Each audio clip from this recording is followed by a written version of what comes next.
You ever think about someone that you used to be close with and wonder what happened? Well, this is your episode to give you a gentle nudge to reach out. We're talking about the quiet drift that happens in friendships and family, and how one small, brave message can open the door again. Why reconnection feels so hard, how our ego masks our fear, but more importantly, why good humans are always worth the effort. So if someone's been on your mind lately, this one's for you. Share it with someone you miss and take that first little step. Hey friends, welcome back, or maybe welcome for the very first time. However you got here today, I just want you to know that I'm really glad you pressed play. Whether you're tuning in during your drive, or on a walk, while folding laundry, or just sitting in a quiet moment, you're choosing to spend time on something that nurtures you. And that says something powerful about you. You're showing up, and that matters. And if someone shared this with you, based on our theme today, it seems they may want to reach out and reconnect. Or maybe they think that you should reach out to someone that you've been thinking of lately. Because today, we're going to talk about connection, or more specifically, actually the lack of connection. The people that we've lost touch with, the family we've grown distant from, our bestest best friends, or people we used to call our soulmates, but now we barely know what city they live in. Now maybe something happened between you that caused a lot of anger, hurt, or betrayal, or maybe you just naturally created space without realizing how big the space has gotten. And in some cases, for many of these people, there was no act of hurt. There wasn't a huge fight or betrayal. Sometimes we just drifted. Life changed. We changed. They changed. But we still think of them. And sometimes we miss them. So today we're asking, why is it so hard to reach back out? And why does our ego get in the way of reconnection? And if someone is a good human, shouldn't that be enough reason to try to get them back in our lives? Because let's face it, there's not enough good humans in our lives as it is. There's never enough. So let's look at what we can do about that. First of all, drifting apart can be very normal, but it never has to be final. Let's start with something I think we can all agree on, which is that life can get very messy. Our routines shift, we get new jobs, we move to new places, creating physical distance, we start families when others haven't, or we begin focusing on our own healing and growth, all of which creates a new set of priorities that need focus if we want them to be successful in our lives. Some friends we used to see every weekend now feel like distant memories because one weekend goes by and then another, and then it's been months and then it's become years. And some family members we used to text every day, but now they become names that just feel heavy in our phones because so much time has passed that it just feels wrong to just reach out. But the truth is, drifting is normal. And it's not always because of conflict. Sometimes it's just the rhythm of life. But where it gets complicated is when the drifting lasts too long. And then we start creating those negative thoughts and stories around it. Well, they probably don't want to hear from me. It's been so long, it would be weird now. And if they cared, they would have reached out first. But what if they've changed? What if I have? We build these invisible walls made of assumptions and ego that stop us from making the first move. And sometimes we get so used to the silence that we convince ourselves it's permanent. But it doesn't have to be. So let's talk about that little monster that often holds us back, and that's our ego. Our ego wants to protect us from discomfort, rejection, or embarrassment. It tells us, don't reach out, you'll look needy. They haven't messaged you either, so why should you? And it's not your job to fix this. But ego isn't always working in our favor. Sometimes ego is just fear dressed up like protection, but it backfires and really can hold you back and cause deeper feelings of being abandoned and alone. And when it comes to relationships, especially those deep, heart-centered ones, ego can rob us of the opportunity to reconnect with good people just because we're afraid of looking vulnerable.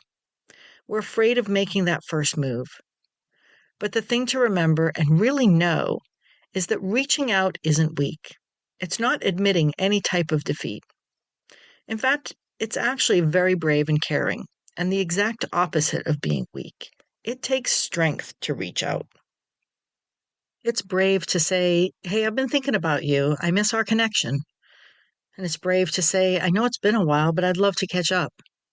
And it's also brave to say, I don't know what happened, but I'm open to rebuilding if you are.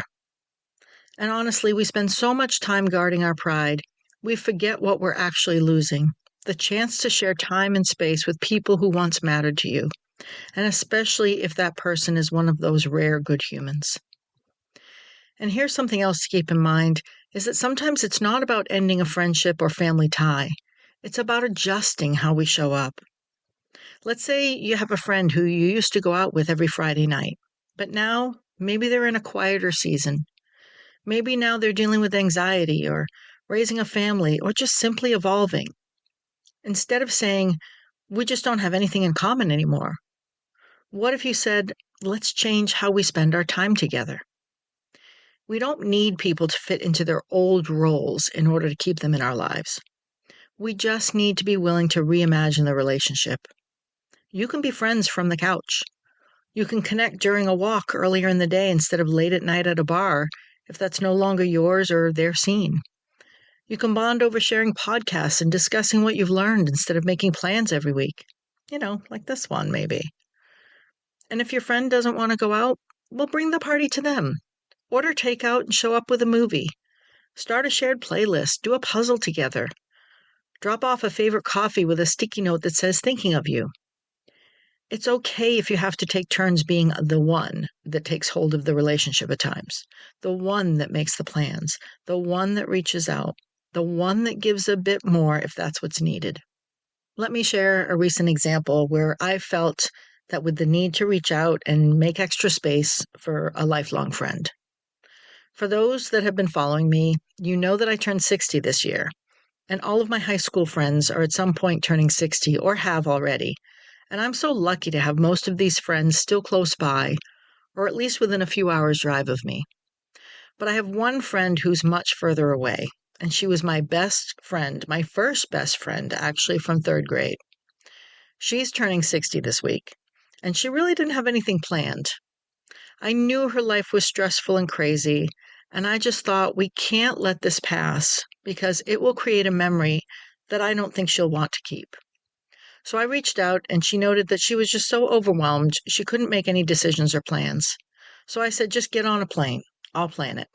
And it was nothing big or expensive. A game night with the rest of our friends, a day drive to the beach, another day to Boston, maybe some line dancing nearby. All I had to do was put the offer out there and free up my weekend. Relationships evolve. People evolve. Priorities evolve. And don't you think that the good relationships and the good people are worth adjusting for? And you don't need a big reason to reach out. Remember, this is little changes, and it can be for little reasons that you reach out. You don't need a 60th birthday. You don't need an apology ready. You don't need the perfect message. Sometimes a simple text that says, you've been on my mind. I hope you're doing okay. Or saw something today that reminded me of you. That's enough. That opens a door. And maybe the other person walks through it, or maybe they don't. Maybe they're not yet ready. But what matters is that you tried. You cleared your side of the street. You gave ego a seat in the back, and you let your heart lead with love and kindness. Now, maybe you're telling yourself that it's just too weird to reach out now.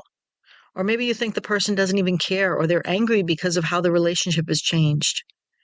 But the question to ask is if this person is worth being vulnerable for. Could you just share an innocent Instagram post? Maybe one that made you laugh. Maybe one that made you think of them and say, hey, I saw this post. It made me think of you. I'd love to reconnect if you're open to it. Or maybe you can get one of those buy one, get one Groupons and use that as an excuse. Hey, I have a buy one, get one, and I remember how much we love to go get petties. Maybe we can find time. Or if you know you left things badly, maybe you were caught up in something at that time in your life, maybe why not just be open and honest? Say something like, hey, I know I hurt you with what I said, what I did. I was in a really bad place in my life, and I know that's not an excuse. But I've done some self-reflecting, and I've grown since then. I'd love to just talk and find out what I need to do to help rebuild on where we are now, as I so miss what we had. I know it might not be the same, but maybe we can work on something new that works for both of us. And maybe that small act of vulnerability will help bring you together, even if it's a different rhythm than it was before. We live in a world that's fast-paced, always on the go, always in comparison, and often overwhelming. If you've had someone in your life who's shown up for you, even just once in a meaningful way, that's something worth honoring.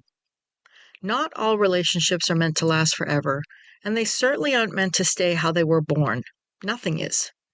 Everything and everyone is meant to grow and evolve, and that includes all of your relationships. I mean, think about a relationship you're in now, whether it's a partner, a love relationship, a work one, whatever.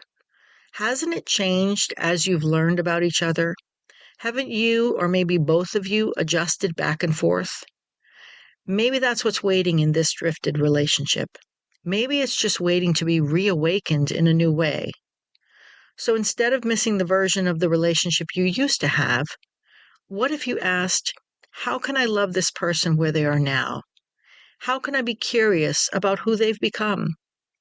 And that curiosity might just lead to a deeper, more grounded friendship than you ever had before. If you're waiting for the perfect moment to reconnect, stop, because there is no perfect time. There is no perfect reason. There doesn't need to be a script, no big drum roll. Just you and the willingness to say, I care, I remember, I'm still here if you are. That's all you need. Let's be okay with knowing that love evolves, that it's okay to be open to adjusting to how we connect instead of cutting ties because of ego, pride, or assumptions. If someone was a good human to you at any point in your life, that means something. And if they're still a good human, well, then lucky for you to have had them in your life and how important it could be to realize that sometimes a small step is all it takes to get that good human back in your life and in your corner. And maybe you can be that good human that comes back into their lives. So if this episode stirred something in your heart, here's what I want you to do today. Text one person that's been on your mind lately. Doesn't have to be deep. Just something like, hey, you popped into my mind today. Hope you're doing well. That's it. It's the whole message. And then, well, wait and see what happens. And the second thing you can do today is reflect on one relationship that might be worth adjusting. Not ending, but adjusting. What's one small way you can show up differently for someone you cared about?